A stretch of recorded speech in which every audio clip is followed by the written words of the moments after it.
നമ്മുടെ സൃഷ്ടാവിനെ കുറിച്ച് സനാതനധർമ്മത്തിന്റെ വീക്ഷണം എന്താണ്? ഒരു സൃഷ്ടാവ് ഉണ്ടോ, അതോ അനേകം ദൈവങ്ങളും ദേവന്മാர்களுം, അല്ലെങ്കിൽ ഒരു പക്ഷേ രണ്ടുമുണ്ടോ? നിങ്ങൾ ആഴത്തിൽ ചിന്തിക്കുമ്പോൾ സനാതനധർമ്മത്തിന്റെ ഈ ബഹുദേവാരാധന വീക്ഷണം തികച്ചും സാധാരണവും പരിമിതവും ലളിതവുമാണെന്ന് നിങ്ങൾ കണ്ടെത്തും. സനാതനധർമ്മം ഒന്നിലധികം ദൈവങ്ങളെയും ദേവന്മാരെയും അംഗീകരിക്കുകയും ആരാധിക്കുകയും ചെയ്യുന്നത് കൊണ്ട് മാത്രം ബഹുദേവാരാധനയായി മാറുന്നില്ല. ബഹുദൈവത്വം വാസ്തവത്തിൽ സനാതനധർമ്മത്തിലെ ആരാധനയുടെ ഒരു വശം മാത്രമാണ്.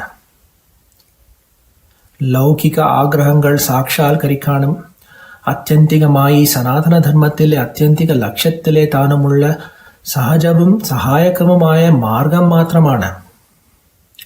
സനാതനധർമ്മത്തിലെ ഈ പരമമായ ലക്ഷ്യം ബ്രഹ്മത്തിലെ